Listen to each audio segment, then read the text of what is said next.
Greetings, my fellow YouTubers! Troll9002 here, with another quick story from inside my head. As I come to you tonight, it is 2:06 in the morning on 1/11/2021. And as most of you know, I have already turned another year older, marked by my special day of birth, as my brother says. I don't know why he always says that, but somehow I feel like it fits this paragraph perfectly. I hope you tuned in for an interestingly weird but funny story, because this year, yes, in 2021, I'm going to try and keep everything short and light, much like me. I can tell you I do aim to get back to my goal of telling y'all stories to free your mind from the day and relax or chill you out. But they will not be boring. I'm hoping they will translate as amusing to you as they are in my head. If not, let me know in the comments. Hit me with a giant thumbs up or a huge thumbs down. If you thumbs down me, leave me a comment why. Don't just do it and leave. Let me know how I can improve, please and thank you. Anyway, so here we go. The story is called Poker Game. When you live in the woods, where the deer are, you go to work in the early morning when it's dark, or you come home late at night when it's dark. There is always one thing your family is going to worry about, of course. It's you getting home safe. The big problem in the woods around here is deer. But they aren't just regular deer. They are the kind of deer that dare you to hit them. Or they're kamikaze, which means they'll just run out and hit your car for no reason. They will find a way to get your car if they are after you. I have often wondered why or what the deal was. Did they get drunk from the beer that the hunters leave behind in the cans that they litter all over the place? Or do they sniff wild plants that make them feel like they are bigger than your car? In my case, that's likely the truth.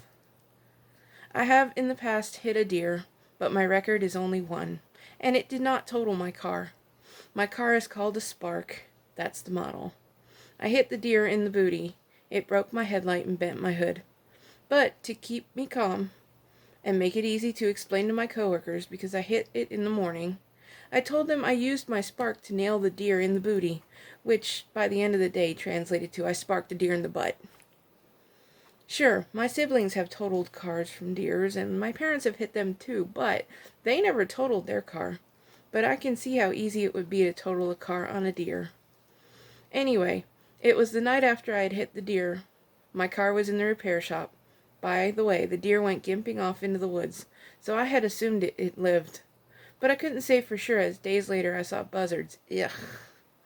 I had one more early shift that week, and while sitting on the front porch with Mom, we were so quiet that two deer went walking by like we weren't even there.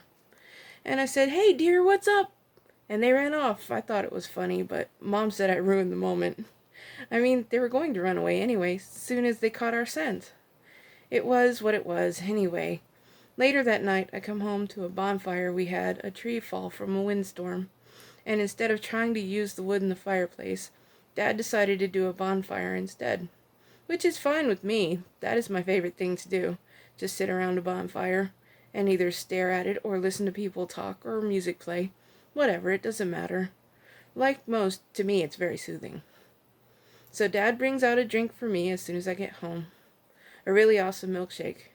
Drinking ain't my thing. Not against it. I'm just not for it. I just don't. Chocolate milkshake, and grab a chair, and I just sit and look at the fire and watch the stars. We live way out in the middle of nowhere, so there's no light pollution.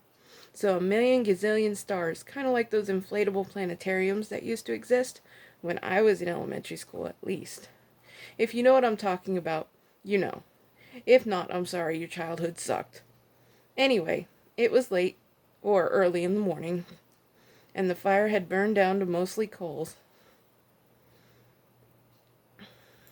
which are the neatest thing to watch, the way they just flicker and groove on their own. And I heard rustling in the woods, and I saw the deer from earlier, but only one of them this time. So I decided to cautiously follow it to see where it went. Now, I'm not the smartest, most quiet person in the world, so I knew I was following it, but it didn't run away. It almost seemed to be leading me somewhere. It was my Friday. It wasn't cold or damp. It was really nice hammock weather. A little buggy, but it's Florida, so what do you expect? So I followed it into the middle of our property, where the moon was shining perfectly down on a table. I had never seen that table before, but it had cards on it, and poker chips, and sitting around it were other deer. I stay away so not to spook or scare them. There was deer chatter. I heard them laughing and talking about things they had seen in the neighborhood, and different hunter techniques they escaped or used on the hunter. I listened to one tell the others at the table about the idiot that yelled at it earlier in the morning. That day I giggled a little bit, but I knew they were talking about me. I'm okay with that. But then I heard the weirdest, most funniest thing I could have ever imagined. One deer bet the other one that if he had the better hand and was going to win that game. So he bet the other one that he had to charge a car, not get hit by it, and walk away. And so it was. That one deer won the game, and the other deer was stuck in the bet and had to do it the next day. Of course, his hand would change later on, and another bet would be made. The other deer had to stick his booty out and get hit. I don't understand how betting like that is good for anything but entertainment, and even after a while, it's not entertaining anymore. So I saw what I saw, so I started to head back towards where I thought the house was, and I got all turned around quick. I have no sense of direction at all.